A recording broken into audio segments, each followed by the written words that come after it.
Olá, seja bem-vindo a mais um Carreira e Vida.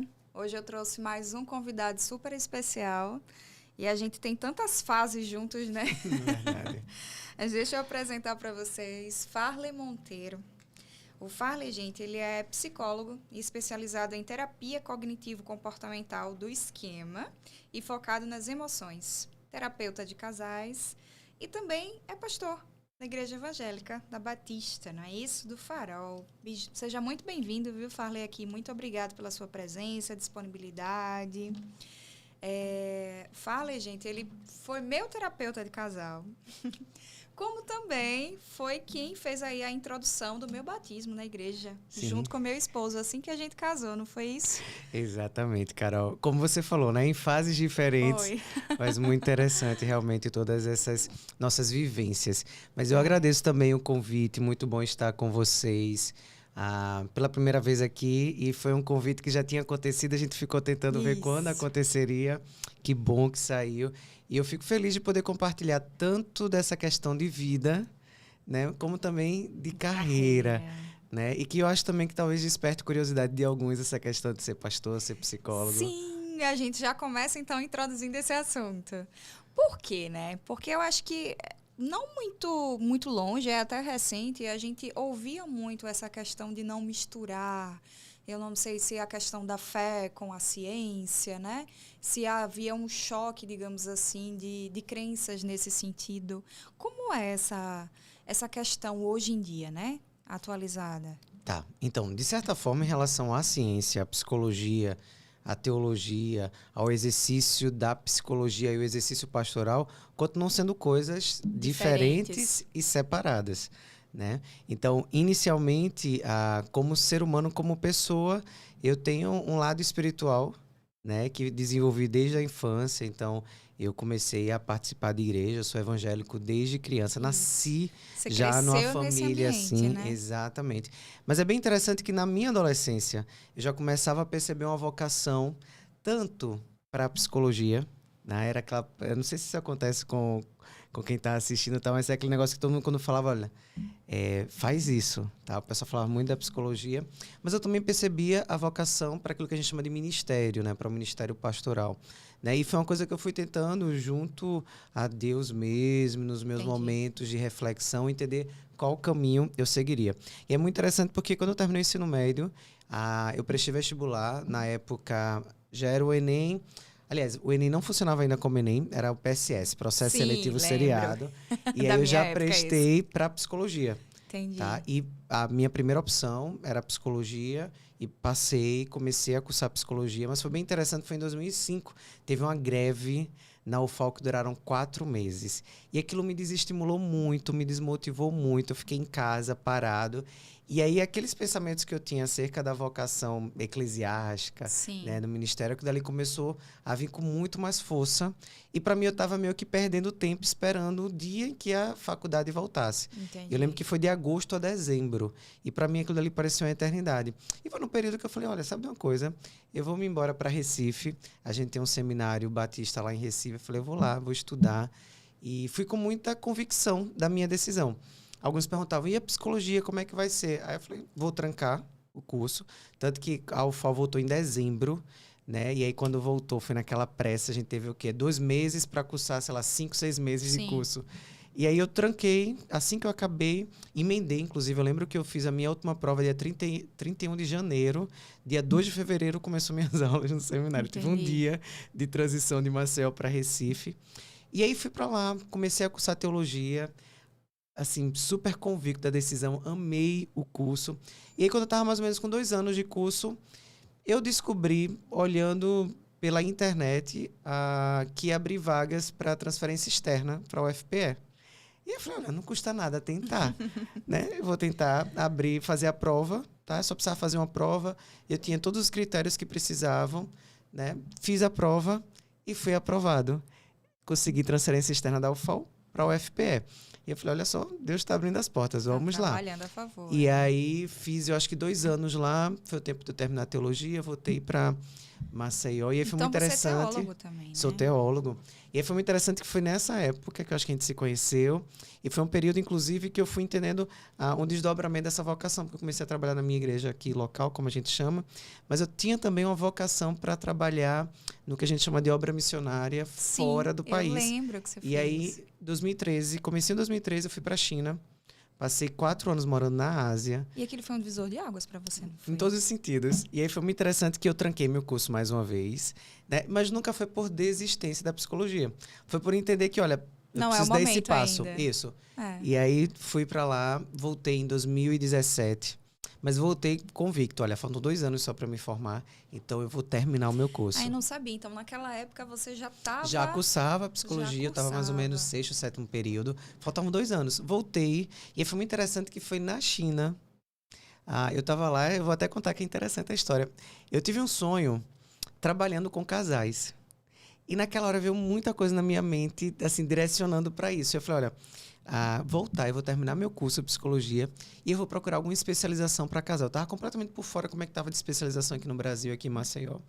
Voltei e aí, com 1 ano que eu já tinha retomado o meu curso, encontrei uma especialização que eu queria, que é na área de TCC, Terapia Sim. Cognitiva Comportamental, para casais. Para casais. É interessante que a gente tenha TCC padrão, que é para trabalhar qualquer indivíduo. Eu primeiro fiz TCC para casais, porque eu tinha muita clareza que queria trabalhar com esse grupo, para depois fazer a minha... Aí eu já fiz uma pós, uma especialização em TCC padrão.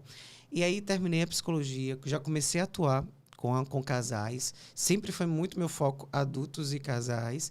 E aí foi muito interessante que ano passado, 2022, eu recebi o convite, aí já foi um convite da igreja, para assumir o ministério com famílias e casais lá na igreja. Então, para mim, tudo se juntou ali. Sim. E aquela certeza, lembra do sonho em 2015, sentido, né? Tudo se casou ali. E aí hoje eu trabalho com casais na prática clínica, na psicologia, sim, no dia a dia. E trabalho também na igreja com casais e família. Na verdade, a bagagem que hoje eu tenho... né?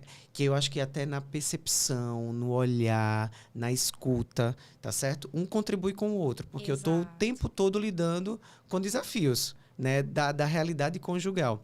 Agora, os recursos que eu tenho no consultório são uns. Tanto que, por exemplo, você nem colocou aí na biografia, porque não tem lá, inclusive, no meu Instagram, mas eu também tenho uma formação em terapia cognitiva sexual. Então, eu trabalho também essa demanda da sexualidade do casal. Agora, por exemplo, essa demanda é uma demanda que envolve recursos extremamente terapêuticos. Sim. Então, eu uso o consultório para trabalhar isso. Eu não trabalho, por exemplo, no gabinete pastoral, uma demanda dessa forma. Então, eu separo muito, porque na igreja eu recebo quem? Os membros daquela comunidade para demandas ligadas ao relacionamento, mas em que eu possa trabalhar o aconselhamento bíblico, entendi, como a gente chama, para ajudá-los.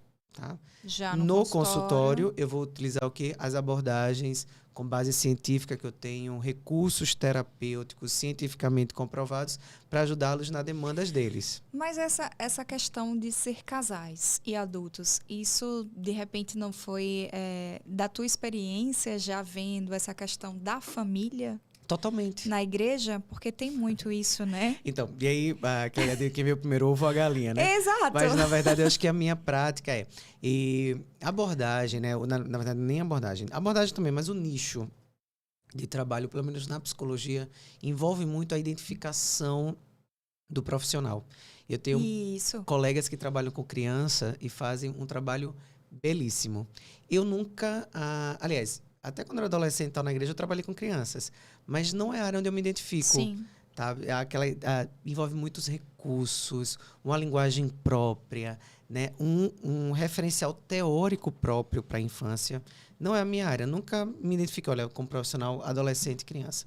Mas adultos e casais, sempre entendi trabalhar assim. Até sair trabalhar com idosos, mas também exige uma preparação específica. E aí, hoje, cada vez mais se procura essa especialização. Né? A gente faz um nicho para que a gente possa se dedicar bastante, sim, e ser bom naquilo. E virar perito, né? Especialista. Exatamente. Então, foi para onde eu fui. Na igreja, meu público ele é extremamente amplo, tá certo? Mas aí também entra essa questão, como pastor eu acabo recebendo famílias, É porque a família hoje hoje não, né? É uma base muito importante para o Isso. equilíbrio da vida do Isso. ser humano, né? Exatamente. É desde o princípio, Exato. desde quando pequeno, adulto, a Isso. família, ela Perfeito. movimenta muito, assim como a área sentimental, né? Exatamente. Um dia desses eu estava conversando com uma amiga minha, ela disse assim, olha, a área financeira e sentimental são as piores. Eu digo, rapaz, olha, quando você tem um problema sentimental, o financeiro pode até estar ok, mas você não fica bem, Sim, não uma tem coisa jeito. que precisa olhar é que o ser humano é um ser sistêmico. Não é? Então, é um todo integrado. A gente precisa ter esse olhar sistêmico também. Eu sempre falo, final de mês é um momento extremamente crítico dentro da relação conjugal. Tá? Geralmente, se não os dois... O meu marido é sazonal, isso eu sei, viu? Quando começa o início do mês, eu já sei. Se não os dois, pelo menos um vai estar num período de mais tensão. Sim. Tá? A mesma coisa, as fases, a gente chama de ciclo do casamento. Né? As fases que a gente vai estar passando, chegando de crianças, aposentadoria, mudança de carreira, tudo isso gera também esse impacto. Somos sistêmicos, não dá pra gente isolar, tá? Uma coisa influencia a outra. Agora, tem uma que acaba elevando outras, sim, né? Digamos assim. Sim, e às vezes uma também acaba sendo o carro-chefe naquele momento. Né? Porque às vezes está tudo bem financeiramente, ótimo, mas aí vem uma demanda emocional. Né? Às vezes eu estou num momento mais emocionalmente estável e tal, mas aí vem um desemprego, sei lá, vem uma mudança na questão financeira. Não então, dá para... Verdade. É um todo. É verdade. Muito interessante isso, viu? E aí você se especializou em casais. Exatamente. Tá. E como foi que você chegou à psicologia? Digamos assim, não, eu quero trabalhar... Você falou um pouco desse processo, como foi até você se decidir. Mas teve um momento, assim, um start que disse, não, eu estou muito inclinado para isso, é isso que eu quero? Ou foi você ouvindo? Porque você sempre teve, assim, essa serenidade. Eu lembro como se fosse hoje. Há muitos anos atrás, eu estava passando lá no trânsito e eu vi que você estava, assim, num acostamento. Eu acho que você tinha batido o carro, sim, né? E tinham as pessoas, assim, em volta, tentando resolver a questão da batida. Sim. E eu olhei, assim, para o seu semblante naquele momento, a calma, mesma sereno, paz. tranquilo. A mesma paz ali reinando. Acho que até comentei, né? Eu digo, então, isso sempre foi seu, Sim, né? verdade. É uma característica minha.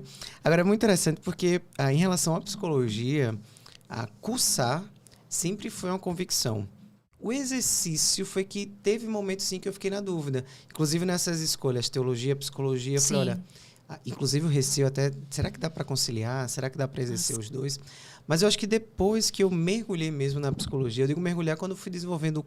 Andando no curso. E se permitiu, né? Conhecer, isso, né? E eu fui percebendo, olha, dá sim para, dentro de mim primeiro, conciliar, porque eu acho que era essa a primeira questão, conciliar dentro de mim, para que depois eu conseguisse fora fazer essa separação que hoje eu faço. Entendi. Respeitando, inclusive, as duas coisas. Eu recebo, inclusive, hoje, depois da pandemia, bem menos. Mas antes havia um preconceito muito grande com a psicologia. Sim. Então, eu consegui atender alguém no gabinete pastoral que tinha muito preconceito com a psicologia, mesmo sabendo que eu era psicólogo. Sim. E ali a minha caminhada ia ser muito mais numa perspectiva espiritual bíblica. E consigo atender no consultório também ateus, pessoas que não acreditam em Deus, e que eu vou trabalhar ali aquilo que são também os recursos que eles têm, as crenças que eles têm. Eu preciso também ter essa postura de respeito. Entendi. É onde se separam. Porque eu preciso entender que eu, como profissional, eu posso ter a minha fé. Isso. Mas eu preciso respeitar muito. Embora, assim, eu acho que com a caminhada a gente vai aprendendo a olhar o ser humano de uma outra forma. E se desassociar, né? Isso. E aí, sabe de uma coisa? Dentro da minha abordagem, você listou aí terapia cognitiva comportamental, terapia do esquema, terapia focada nas emoções. Terapia do esquema e terapia focada nas emoções tem como base teórica a teoria do apego. Tá? Que é uma teoria do John Bowlby, que é psicanalista, inclusive. Sim. E na teoria do apego é muito interessante que a gente percebe que, olha, na base do ser humano existe um anseio por segurança e por amor. Sim. É por isso que o financeiro mexe tanto, porque mexe com a nossa segurança. É por isso que o emocional mexe tanto, o afetivo, o amoroso, o relacional mexe tanto, porque mexe com a nossa base de segurança, tá certo? Dependendo de como isso foi constituído, como foi minha experiência familiar, isso repercute muito. Então, quando eu hoje recebo alguém no consultório, ou no gabinete pastoral. Eu percebo esse mesmo anseio por segurança, por amor. A grande questão é que no gabinete pastoral, a gente vai ter um caminho dessa segurança e desse amor na perspectiva bíblica. A gente tem um alvo ali, Deus, tá certo? No consultório, a gente vai precisar entender, olha, como é que eu posso promover essa segurança a partir daquilo que essa pessoa acredita, Sim. a partir daquilo que ela já tem. Mas, no fundo, em qualquer um dos dois ambientes, eu tenho um ser humano em busca dessa segurança, desse amor, se sentir amado e com a possibilidade de amar, que vai conseguir levá-la a estar bem, satisfeito, feliz no mundo. Bacana. Né? E independente das duas posições, você está ali como um instrumento Exatamente. a serviço do outro, respeitando né? o outro, respeitando o espaço, me respeitando, né? Tendo uma postura ética, tá? Então, por isso que eu consigo separar tranquilamente. E eu lembro, por exemplo, de pacientes meus que descobriram que eu era pastor. Ela, não, você não falou nada. Eu falei, sim, mas eu não tenho Até para que não falar. dar nenhuma. Não, e eu não preciso falar. A gente não vai para o psicólogo para ouvir sobre a vida do psicólogo. Né? Então, não é sobre mim, é sobre você. Então, não é algo que eu esconda. E pode gerar um preconceito, né? E eu sei que gera. Que gera, e né? E aí não é algo que eu esconda, mas também não é algo que eu coloco como marketing, como propaganda, até por uma questão ética. Entendi. Porque a gente sabe que essas coisas precisam estar separadas. Assim como alguém me procura no gabinete, alguns me procuram e falam, não, porque você é pastor e psicólogos. Mas outros vão me procurar como pastor e esse ponto do psicólogo é realmente a parte. Então, hoje está tudo muito bem separado e organizado, organizado, da minha mente, né? E aí isso me permite caminhar também com essa tranquilidade. Você teve alguma referência dentro dessa caminhada da psicologia para poder seguir assim nessa organização? Uma boa Porque pergunta, eu sei que Freud não compartilhava, né? Então, tão interessante isso. Olha só, talvez acho que a minha maior referência foi minha psicóloga. Bacana. Tá? Quando eu entrei no seminário, tá? Eu lá na casa dos 19, 20 anos, eu fiz terapia e foi um divisor de águas para mim, tá? Confirmou ainda mais a psicologia. E a minha psicóloga ela era terapeuta cognitiva comportamental, ela era da TCC. E me abriu os olhos, primeiro, inclusive, para essa possibilidade de coexistência desses dois mundos, vamos dizer assim. Primeiro porque ela começou a trabalhar a parte da TCC, o seguinte, olha, a gente sofre, não é só pela situação, tá? Isso aqui é uma premissa da TCC. Não é só a situação que me faz sofrer, tá? É como eu interpreto aquela situação. É por isso que você e uma outra pessoa podem estar passando pela mesma situação e vivenciando de uma maneira diferente. Isso. Então, eu preciso trabalhar, não necessariamente a mudança da situação, até porque tem situação que não muda, tá? Mas a maneira como eu enxergo, como eu penso.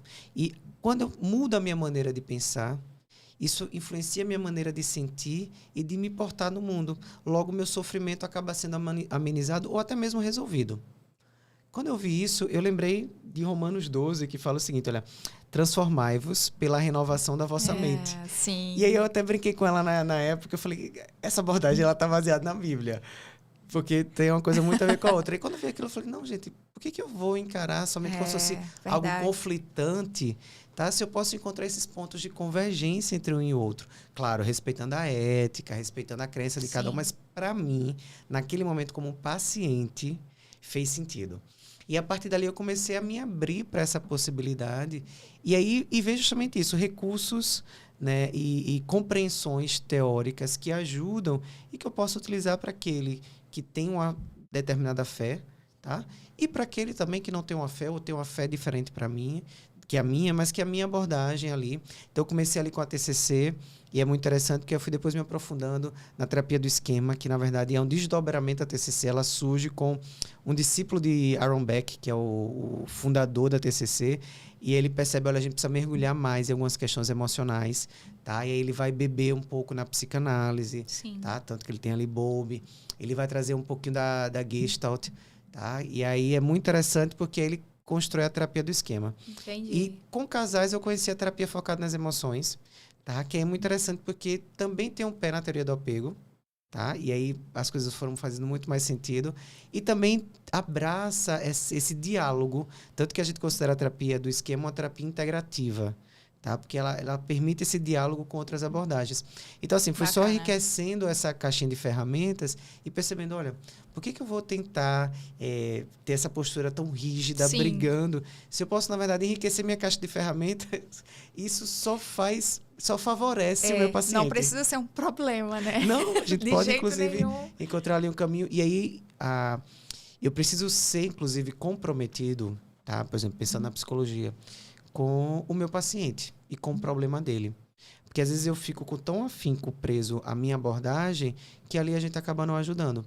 Mas se eu tenho essa caixa de ferramenta um pouco mais preenchida e rica e eu estou ali comprometido Mais com o meu flexível paciente, também, né? exato, então eu consigo encontrar, olha, tenho muito mais recursos para realmente ajudá-lo. Então, a terapia do esquema, ela é como se fosse um pouquinho de cada, digamos. É um diálogo, tanto que eles chamam de uma terapia integrativa, tá? Não é uma salada mista, assim, no sentido de pegar e fazer Mas como é que ele eles chamam? permite que você navegue Isso, entre sabe? Não é aquela elas. colcha de retalhos, Aham. que não faz sentido. Mas ele vai embasar o seu Tá. referencial teórico construído a partir dessas várias possibilidades de diálogo. Lógico, ele não vai pegar tudo de todos, mas vai pegar aquilo que pode ter um fio condutor, um ponto em comum, trazendo um novo sentido, tá certo? Então, é uma abordagem própria, riquíssima, mas que foi... Jeffrey Young, ele é vivo até hoje, né? Foi muito inteligente porque ele conseguiu aproveitar Sim. tudo isso. Renovou, né? Ele trouxe a renovação, Muito, né? muito, Desse muito. sentido. Agora, assim, a gente indo para a área dos adultos. Sim.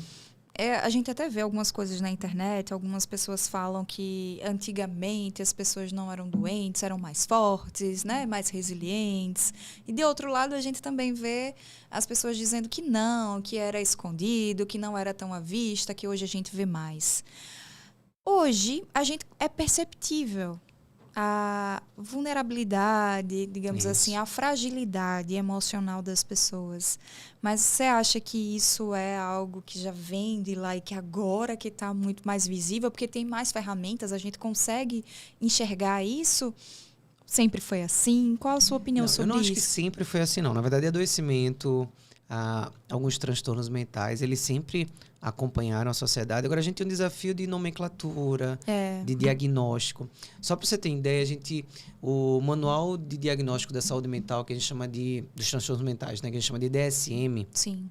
hoje está na 5ª versão, traduzida e revisada, tá? Se a gente parar para pensar em sociedade, tá? A existência da sociedade, isso é nada, tá? Até porque a gente tem da metade, mais ou menos, do século XX para cá. Então, a gente tem coisa de 60, 70 anos, tanto o DSM como o CID, né? A própria psicologia, ela surge no começo do século XX. Tá? Nem é Então, algo tão não, assim, né? é coisa de 100, 110, 115 anos, mais ou menos.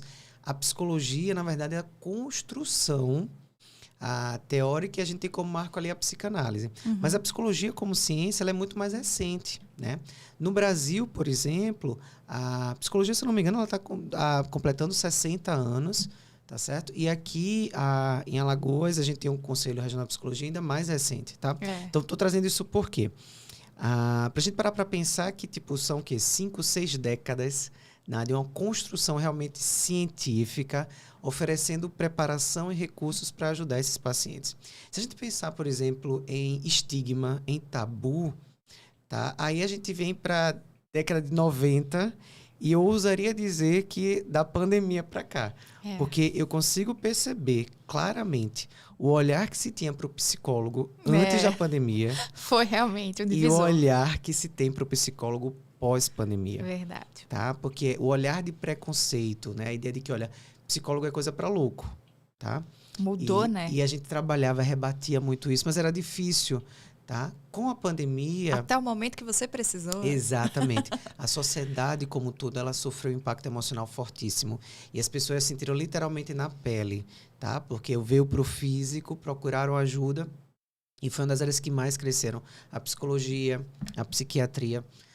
Não porque já não houvesse esse recurso, mas eu acho que a gente venceu um tabu enorme. Entendi. E aí, te respondendo, algumas coisas já vêm, tá? Tanto que Freud lá atrás, ele começava a identificar, olha, tem alguns padrões de comportamentos problemáticos, mas até as nomenclaturas, elas foram modificadas. Porque o ser humano é dinâmico, a vida é dinâmica. A gente hoje consegue identificar, antes não, né? Isso. E aí a gente tem, por exemplo, o surgimento da neurociência, tá? A possibilidade de a gente fazer alguns tipos de escaneamentos no cérebro, tá? Então, alguns transtornos, eles conseguiram ser melhor compreendidos, melhor identificados. A gente tem, por exemplo, um TDAH, Sim. tá certo?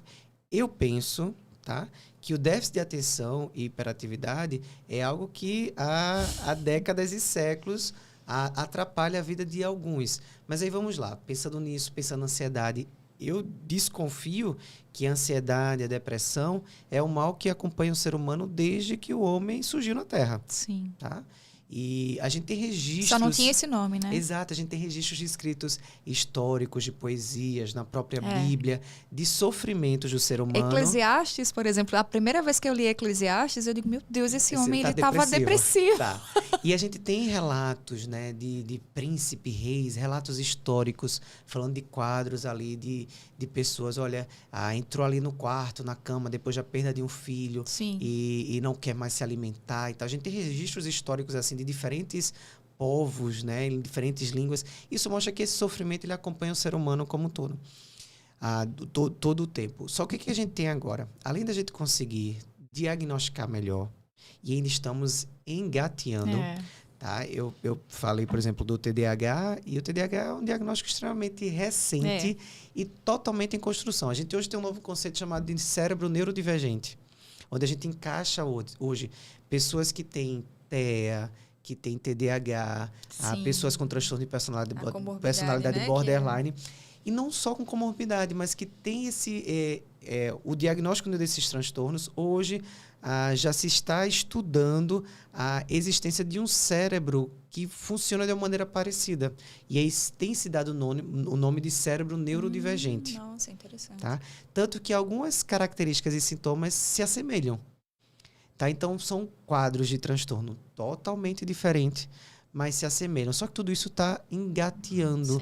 Até para a gente dizer assim, olha, é assim, é difícil, porque a ciência, ela, ao ser construída, uma tese é levantada, ela é comprovada, depois ela é refutada, ela é reconstruída. Então, até o que eu estou falando aqui hoje, amanhã pode sair um novo artigo e definir, olha, na verdade, não é cérebro neurodivergente, é tal coisa. Então, a gente está ainda descobrindo, então, é muito recente. Agora, o que acontece? Se a gente parar para pensar, por exemplo, na ansiedade, um mal que acompanha o ser humano ao longo da existência do ser humano. Mas hoje, a gente tem muito mais pressão. A gente tem muito mais demandas. Muito mais estímulos, né? Muito mais estímulos. Exposição. O ritmo de vida mudou bastante. Então, para observar, por exemplo, vou jogar 60 anos atrás. Tá? Então, a gente tinha o ritmo de trabalho que ele começava com o nascer do sol e encerrava com o pôr do sol. A gente voltava para casa, muitas vezes, num cavalo, a pé, ou trabalhava no próprio quintal.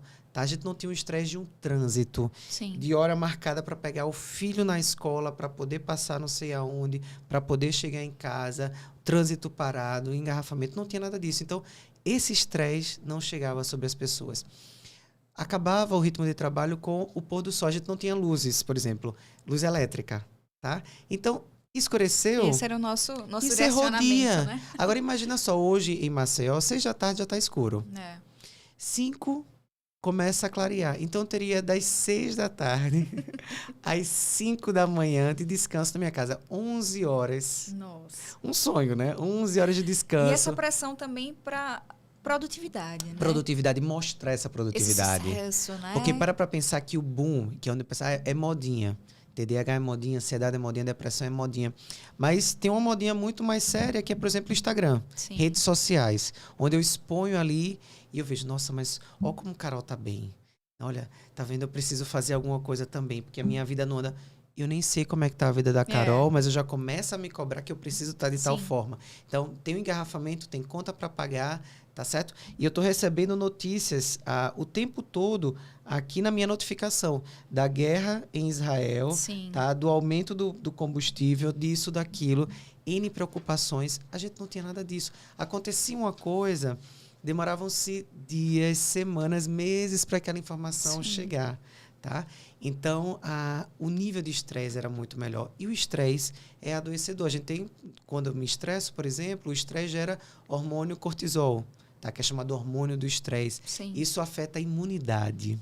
tá certo? Isso provoca até uma aceleração de envelhecimento, tá certo? Isso afeta a nossa regulação do sono, de apetite. E demora, né, para metabolizar, né? Exatamente. Então, se isso aqui era muito mais leve lá atrás, tá? O nível de adoecimento, tá? E a quantidade de pessoas adoecendo era muito menor. Hoje, estamos todos... Nossos filhos já nascem debaixo dessa pressão. Tá? Porque a gente já começa, com 2 dias de nascido, postar foto e comparar. Será que o desenvolvimento dele está igual ao daquele? Porque chegou no meu aplicativo. Eu tinha um aplicativo que eu acompanhava os meus filhos. No aplicativo chegou que com 2 semanas ele já ia estar fazendo tal coisa. Ele não começou a fazer, já fiquei preocupado, já estou cobrando. Olha que nível de estresse. E as crianças querendo ser youtuber, né? Isso, exatamente. Nessa pressão de... O meu filho faz isso. Mãe, cria um canal para mim. Quantos seguidores eu tenho? Depois de 2 horas. Quantos seguidores? Nossa. Olha o nível de cobrança, de expectativa. Tá? Além de outros estudos que a gente teria que ter umas para várias conversas nossas, né? Mas a gente tem hoje pesquisa já mostrando, por exemplo, de quanto afeta o uso de telas, por exemplo. Né? Então, tudo isso gera esse adoecimento. Então, essa conversa toda para a gente responder. Alguns males acompanham o ser humano desde que o ser humano existe na face da Terra.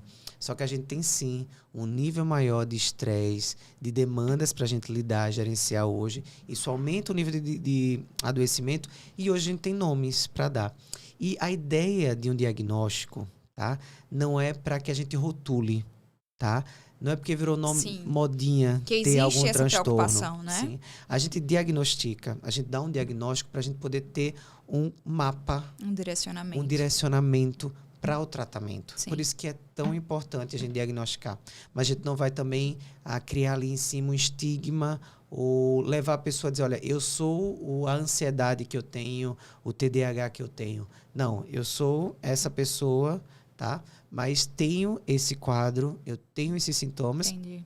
E eu vou buscar tratar para viver com maior satisfação e qualidade de vida possível. Agora, interessante você falando aí, me veio à mente...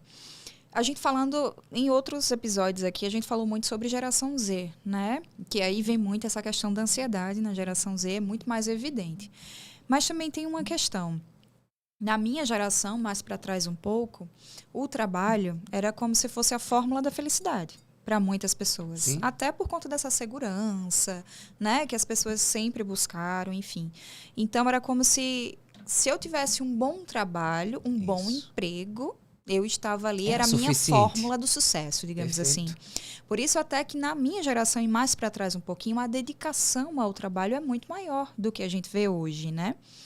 E hoje, a geração Z, usando como exemplo, ela não tem esse mesmo afinco. Ela chega no horário dela de trabalho, mas ela sai no horário de trabalho dela, porque ela entende que depois dali, em paralelo a isso, existe uma vida. E a vida dela não é o trabalho. Sim. Faz sentido isso? Totalmente. Então, e as pessoas, por isso que ficam até uma cobrança excessiva em cima dessa geração. Porque é uma geração que não liga, né? Eu penso, Carol, que até a gente precisa voltar um pouquinho a não só a geração Z. Eu acho que até a geração X, a gente ainda tinha esse comprometimento. Tá? Uma geração que nasceu ali no comecinho da década de 80, até... Realmente isso, década de 70, beiradinha ali com 80, a gente ainda tinha essa visão de mundo, tá certo? Em que se eu conseguisse passar 35 anos na mesma empresa, tá certo? Era a fórmula do sucesso, era a garantia de que eu fui bem sucedido, tá certo? Então eu teria minha casa própria, tá certo? A minha família, o meu emprego, começava ali, me aposentava, empreender, o sonho... Não, isso era suficiente, tá? Década de 80 para cá... Tá? Então, a geração Y, geração X para Y, começou a mudar um pouco isso. Tanto que até quando você falou sobre a sua geração, acho que a anterior a você ainda conseguia ter satisfação. Você vai perceber que a tua geração para cá, a minha geração, a gente já não se conforma só. Inclusive, só de pensar 30 anos na mesma empresa, já começa a dar um frio na espinha. Meu Deus, arrepios, não. né? Não. O que pro meu pai... Exato. Porque pro meu pai era o sonho de vida...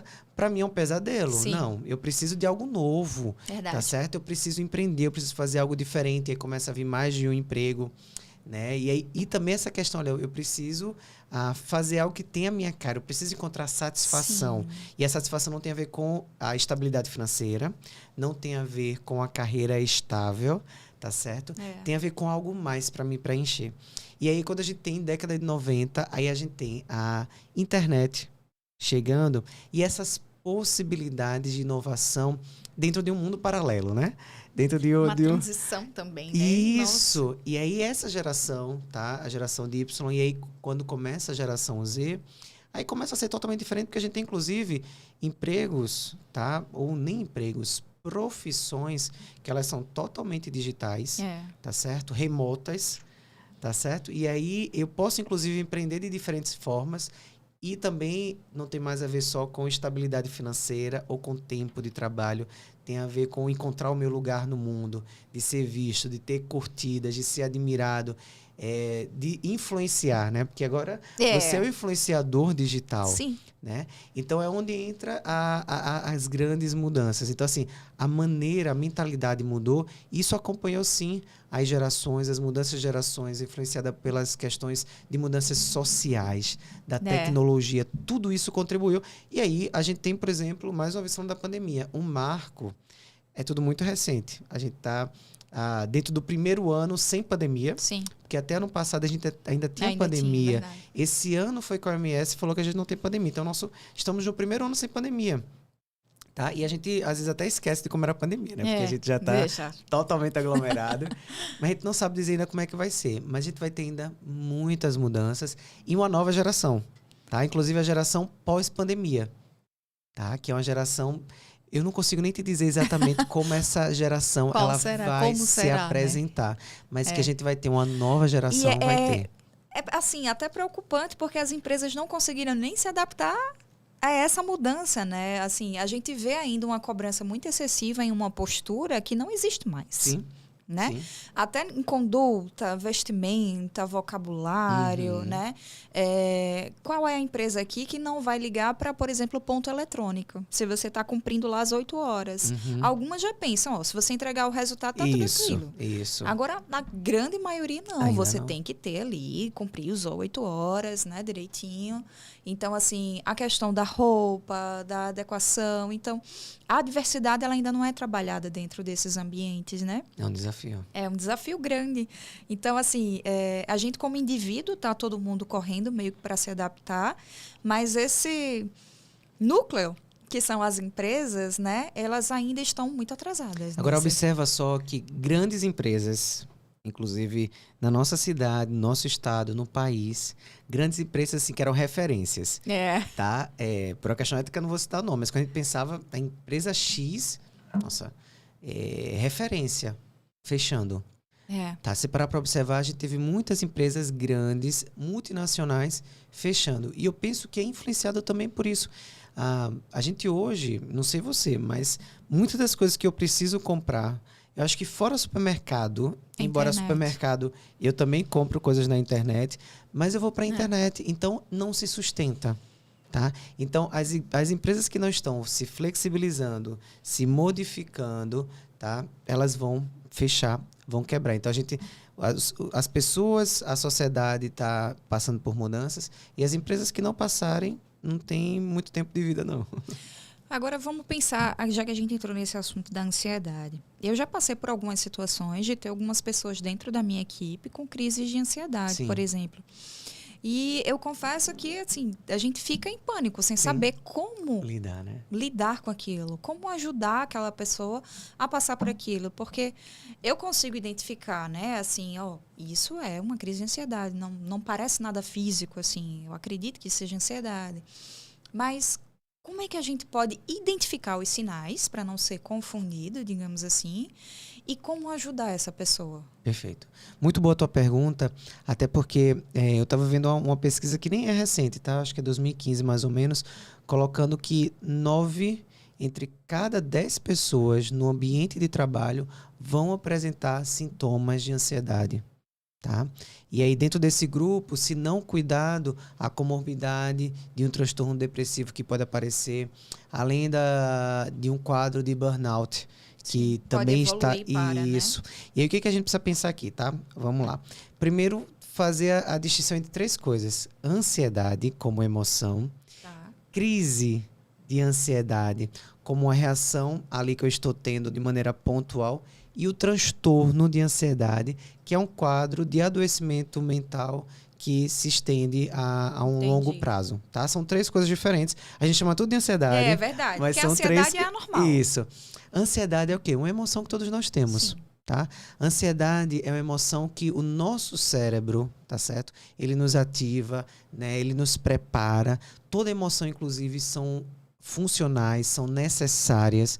Tá? Tudo aquilo que eu sinto como emoção é para me colocar em preparação para lidar com o ambiente. É para me comunicar que algo não está certo, não está bem, comunicar ao outro e me preparar para a ação. Ansiedade, sinalizador, isso. Né? Ansiedade vem em que momentos? Em momentos de ameaça, de perigo. Sim. Tá? Desde que o ser humano é ser humano, o ser humano ele sente ansiedade, que tem ligação sim com o sistema de reação ao estresse. Existe um estressor externo, tá certo? Então a gente tinha, por exemplo, lá no início da civilização, onde a gente não tinha ainda a estrutura de sociedade urbana, tá? A gente tinha um ataque de um animal do campo, tá? Eu precisava ali, aquele ser humano, ele precisava ser ativado para ele ou correr, fugir, né? Ou se atracar com, sei lá, com aquele bicho, lutar ali para a sobrevivência da própria família e talvez transformar até aquele animal que estava atacando em presa, em carne para a família comer, tá certo? Então, era necessário que ele tivesse uma reação. Que reação era essa? Uma resposta ao estressor. A resposta ao estressor vem da emoção ansiedade, tá? Que nos prepara o quê? Para correr ou para lutar.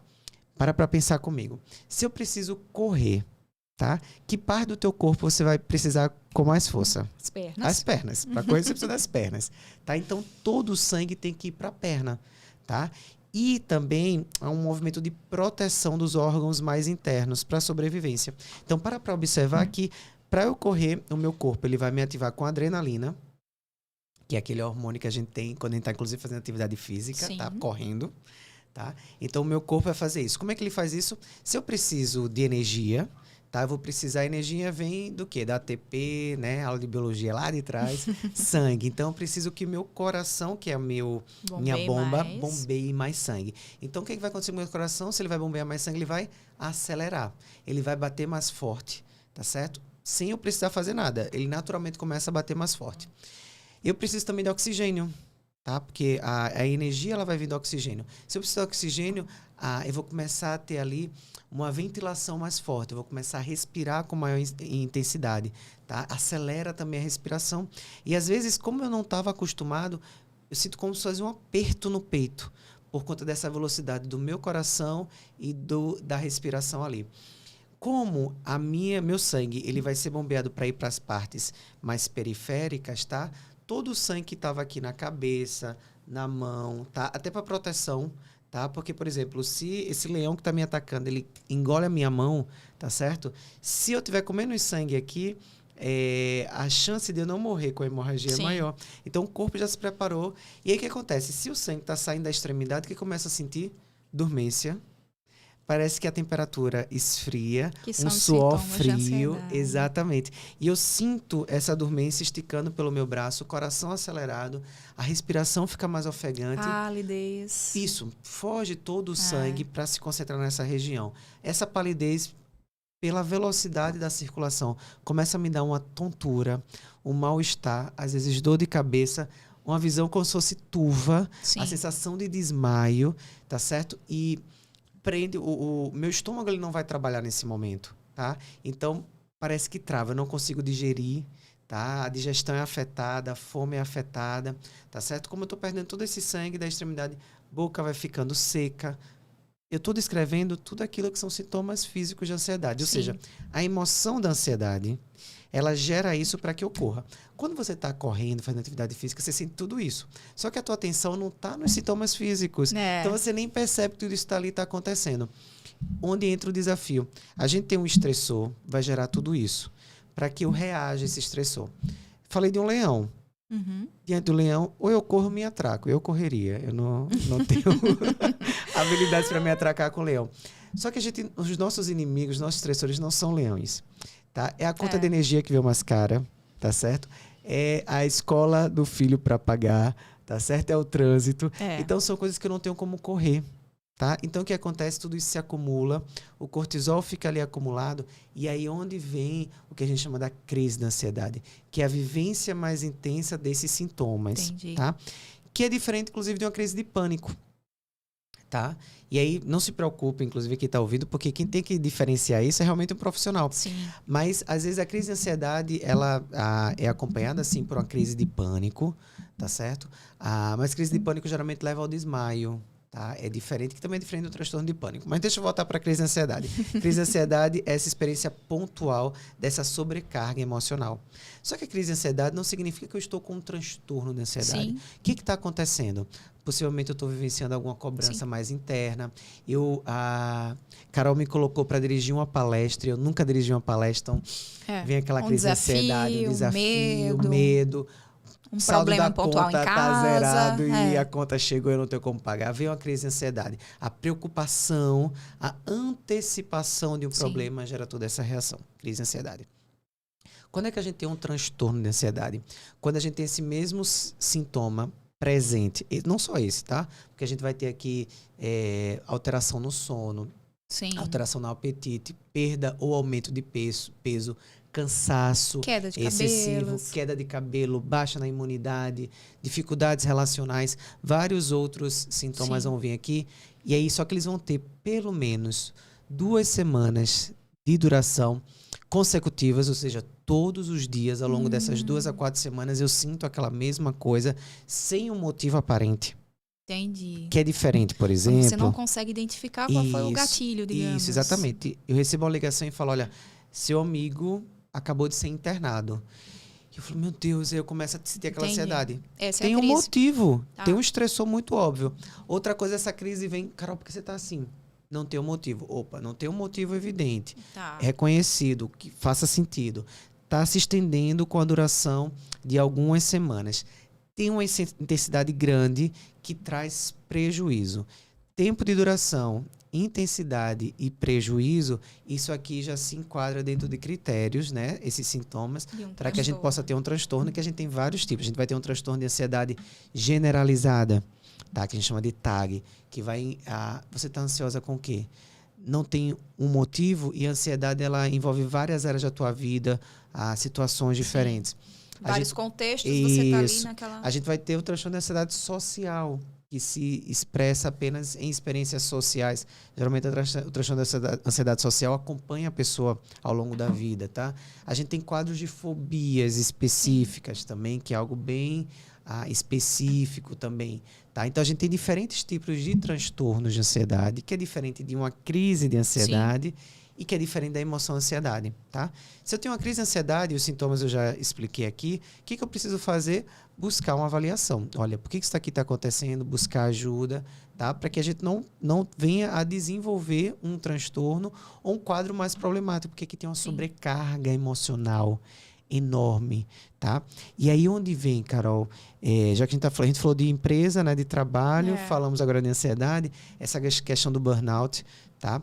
Que ele não é uma ansiedade, ele é um quadro específico. Burnout não é depressão, burnout não é ansiedade, tá? É um quadro específico, tá certo? Hoje reconhecido pelo CID como uma doença de trabalho, tá? Que dá direito inclusive ao afastamento do profissional, tá? O burnout ele vai ter alguns sintomas como esse que eu falei da ansiedade, tá? Mas eles vão ter também, vai ter alguns sintomas da depressão, esgotamento, isolamento, a perda de motivação.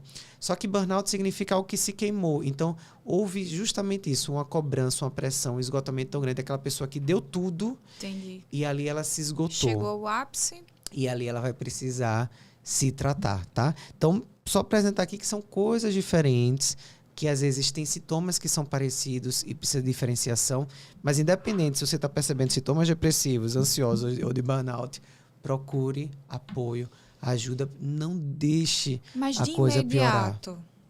Na hora, tem algo que a gente possa fazer que está ao lado? Perfeito. Se a situação é de crise de ansiedade, primeira coisa é tentar manter a calma para ajudar essa pessoa. A questão da respiração, isso Perfeito. funciona? A primeira coisa que a gente usa é justamente a respiração.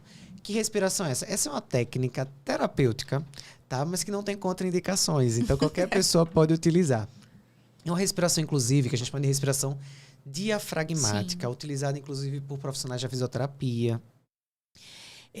Tudo isso que eu Fonoaudiólogos expliquei também, né? tudo aquilo que eu expliquei dos sintomas da ansiedade para a gente correr, fugir, eles acontecem porque o nosso sistema nervoso simpático, tá? Ele é ativado.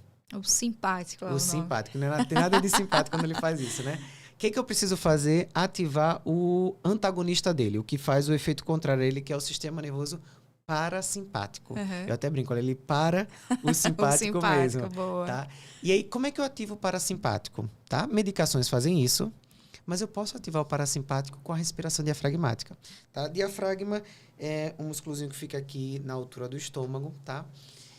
Eu respiro e eu encho não o pulmão, mas eu encho a barriga de ar. Puxando esse ar lentamente, e geralmente a gente usa a seguinte contagem: 4, 4, 8.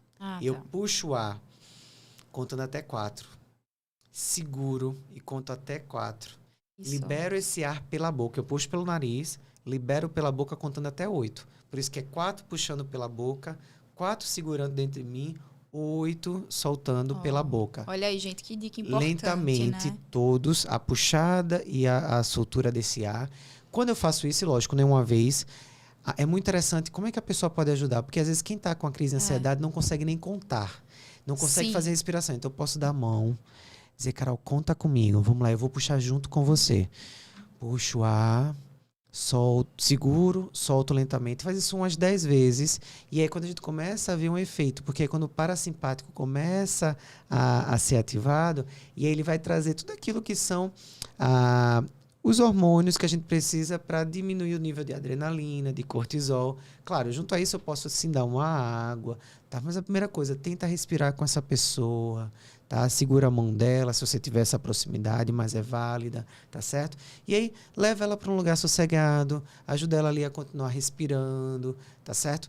Tô sozinha, tô sozinho, como é que eu faço? Tenta fazer essa contagem. A contagem é uma técnica fantástica, porque ela me tira da atenção Do foco, né? do problema ou da situação. E aí, como eu vou contar, só de desfocar, minha ansiedade já baixa. Já baixa. Mas eu posso colocar também ali uma música que me acalme, tá certo? Posso conversar com essa pessoa aqui que está na minha frente, tá? Não necessariamente sobre o problema, Sim. mas eu posso também trazer atenção. Carol, olha para a mesa. Você está vendo quantos copos? Entendi. 2. Que cor são esses copos? Azuis, tá? Eles estão com o que dentro? Água. Tem mais o que dentro dessa mesa, em cima dessa mesa? Você está sentindo que temperatura agora? É um friozinho. Você está sentindo o que mais no seu corpo? Faz a pessoa voltar para a então, realidade, isso, né? Assim. ativando os sentidos. Perceba que eu perguntei o que, é que você vê. Perceba que eu perguntei o que, é que você sente. Posso pedir para você, olha, sente o cheiro de alguma coisa agora. Isso aqui é uma técnica, também a gente chama de uma técnica, em inglês a gente chama de grounding, tá? Que é justamente de eu voltar e eu poder me restabelecer ali onde eu estou. Essa é uma técnica que eu posso usar junto com a respiração. E eu posso fazer só, se eu tiver crise de ansiedade sozinho, eu posso fazer com alguém ali que está junto comigo. Muito bom. Interessantíssimo. Então, essa questão também de você dar um sulavanco para a pessoa voltar para a realidade, eu já fiz isso com um amigo meu há muito tempo atrás. Isso. Não tinha nenhum desses recursos, mas na hora foi o instinto, né? Isso, que veio assim. isso. Tava O sulavanco, a gente só precisa ter cuidado para não ser uma cobrança. Sabe aquela, volte, volte. Não, eu preciso ajudar essa pessoa. Isso. E eu posso tocar na pessoa, tá certo?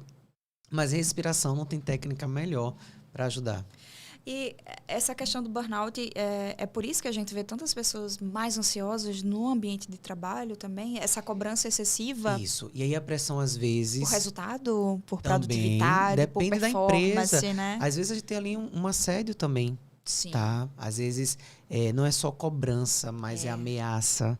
Tá certo? A gente tem diferentes cenários, mas essa cobrança, inclusive por performance, como você falou, tá? Comparação, competição... Uma das coisas que mais ajuda a prevenção da ansiedade na empresa, por exemplo, é um clima organizacional saudável. Tá? Então, olha, eu tenho empresa, como é que eu faço para evitar que meus funcionários desenvolvam ansiedade, burnout? Invista em promover um bom clima organizacional. onde haja respeito, tá? Espaços, inclusive, de descanso, Sim. tá certo? Em que possa haver ali o mínimo que o profissional precisa, tá certo? Não só para o trabalho, mas para pausa, porque pausa também é produtividade, Sim. tá certo? Então, por exemplo, quando eu falo de clima organizacional, eu falo inclusive das relações entre os funcionários, que também adoece muito. Então, invista também em tratar isso com palestras, com a presença de profissionais que possam contribuir para isso, tá certo? Se imuna também como empresário, tá certo? Para conhecer, para enxergar como as coisas estão acontecendo na tua empresa, para que o clima organizacional seja saudável. E a gente às vezes acha, né? A gente não, às vezes o empresário acha que investir nisso é perda de dinheiro. Mas uma coisa que a gente sabe hoje é que muitos, ou na verdade a maior causa de afastamento, tá certo, de profissionais, de funcionários da empresa, são ligados a transtornos mentais e emocionais, depressão, ansiedade e burnout. Então, investir nisso é, na verdade, gerar produtividade, Sim. tá certo? Evitar a criatividade vem disso, né? Também, né? Você precisa... Perfeito, está bem, fluir. Perfeito. Fluir para poder sair daquela pressão e conseguir pensar em algo novo. Perfeitamente. Agora, você também pode vir com essa autocobrança de casa, né? Também. E se manifestar no ambiente de trabalho, né? E a gente vai ter, por exemplo, questões ligadas à personalidade dessa pessoa. É complicado isso, muito. Assim, complexo, não é nem complexo. É complexo mesmo, porque você faz uma entrevista, você contrata as pessoas pelas habilidades técnicas, como ela se apresenta. E aí, só que ela vem com uma carga, né? Da vida dela e traz aquilo também para o ambiente de trabalho. E o profissional que está ali liderando, eu acho que tem que ter muito esse olhar mais sensível para isso, para poder identificar quando aquela pessoa precisa de um cuidado diferente, né? Perfeito. Daí a importância, por exemplo, já que a gente entrou na questão da empresa, de uma boa equipe de recursos humanos. Tá? Porque recurso humano não serve só para contratação e fazer folha de pagamento. É verdade. Tá? Recursos humanos é muito mais amplo. Tá? Inclusive para esse olhar, olha, a Carol não está bem. Tá? E aí eu preciso me aproximar, eu preciso conversar e promover. Tá? Às vezes o recurso, tá? Para que ela possa estar melhor e ela vai funcionar melhor, produzir melhor. E um funcionário feliz, satisfeito, quem ganha é a empresa. Existe até algumas profissões hoje, uma profissão, né, que eu acho que é o consultor de felicidade. Não sei se você já ouviu falar. Já. Mas que é baseada na psicologia positiva, Positiva, né? sim. Já para promover esse ambiente mais saudável, eu acredito até com o crescimento de burnout, né? Exato. De e a psicologia positiva, ela pode ser aplicada dentro da empresa. É por isso que a gente precisa de uma boa equipe de recursos humanos, tá? Que não seja só para fazer coisas burocráticas, mas que, acima de tudo, esteja preocupado com os colaboradores. E uma coisa muito, muito sensível, assim, que daria também muito assunto, é a questão da comunicação, né? Porque a comunicação é uma ferramenta ali, né? Em que você pode usar para o bem ou para o mal. Perfeito. E de acordo com como você usa a comunicação, aquilo pode trazer à tona muitas questões emocionais, né? Eu percebo que, na grande maioria, as pessoas são muito sensíveis a isso. Porque uma coisa é você cobrar, ou você pedir, ou a questão da produtividade. Outra coisa é você impor, né? Sim. É você ofender, é você depreciar. Sim. E isso é algo que ainda é tão primitivo, né? Assim, pra gente, é tão... Tanto é que, eu juro que, até compartilhando aqui, eu já cheguei a pensar em fazer terapia para saber se eu sirvo para liderar. Por quê?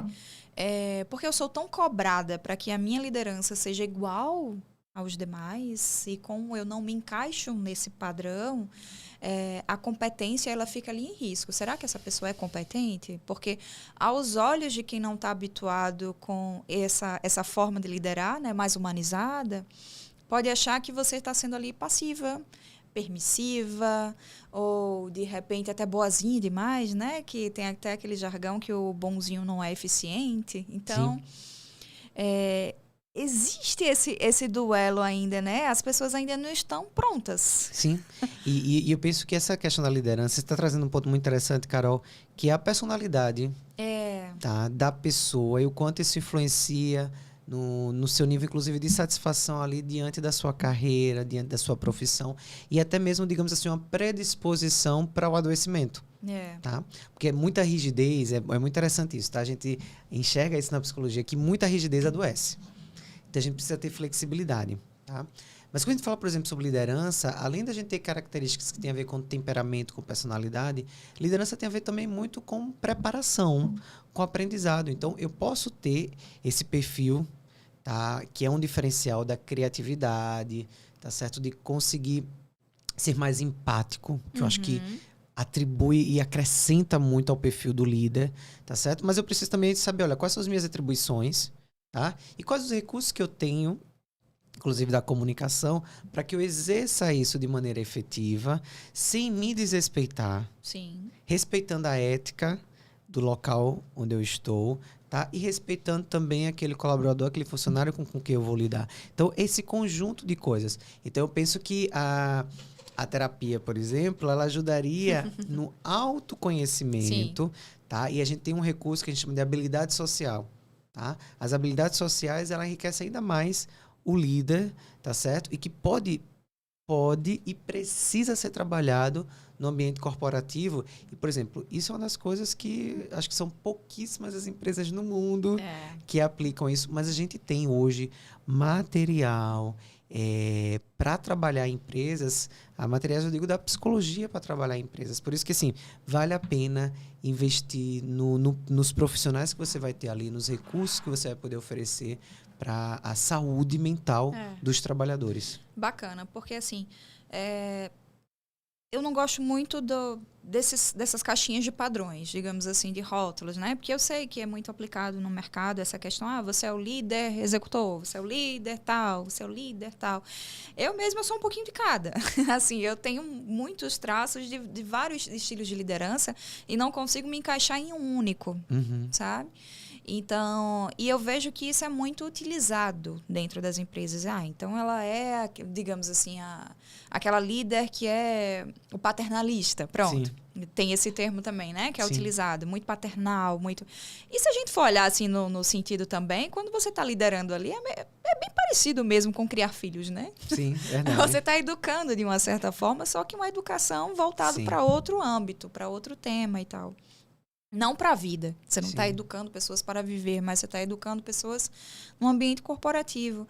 Então, tem que ter essa preparação também, né? E aí é pessoas... Isso. Abertura também, né? Eu acho que é limitador se a gente se guiar somente pelos rótulos. Eu acho que se eu consigo perceber, olha, eu sou um líder executor, vamos dizer que eu tenho esse perfil, tá? Como é que eu posso usar isso, já que é um perfil que eu tenho dentro até da minha personalidade? Como é que eu posso usar isso da melhor maneira possível, como diferencial para enriquecer? E que outras ferramentas e características eu talvez não tenha de maneira natural, mas que eu posso desenvolver e aprender? E aqui a gente unir, tá? Para desempenhar ainda mais essa função, como na criação de filhos. Né? Não é? Que a gente não vai conseguir saber de tudo. Não. Tá? Nem sempre. E aí tem pais que dizem, olha, eu nasci para ser pai de adolescente, porque eu não tenho muita paciência para criança. Mas seu filho não vai nascer adolescente. Não. Nem vai ficar só na infância. Então, eu posso até, naquela fase, ter uma afinidade maior. Mas eu vou precisar aprender a ser pai em uma outra fase. O líder, ele pode ter essa habilidade natural para determinada coisa, mas como líder eu vou precisar também me capacitar para desempenhar outras funções também. E aprender com os liderados, assim como a gente aprende essa com troca, os filhos, né? Perfeito, essa troca. Perfeito. Bacana. Olha a quantidade de temas que a gente falou aqui, viu? A gente falou sobre liderança, o que mais, me deu? Sobre ansiedade, né? Sobre o espiritual, falamos sobre a psicologia, muita coisa. E a gente ainda vai voltar para a gente falar aqui sobre os casais. Vamos falar sobre casais, e com o tema de TDAH, não é vamos isso? Vamos sim, que é um Carol. tema que está começando aí a ser bem abordado. E eu vou trazer o Farley aqui mais uma vez para a gente abordar especificamente esse tema. Fica combinado, com certeza. Muito obrigada, gente, pela presença de vocês. Muito obrigada, viu, Farley? Prazer, muito bom ter você Carol. aqui. Muito enriquecedor. Muito bem. Muito bom também como o papo fluiu, né? Tá vendo? Muito bom. Se deixar, a gente segue horas aqui. Mas eu agradeço a todos, tá, o convite e até a próxima. Até a próxima. Até a próxima, gente.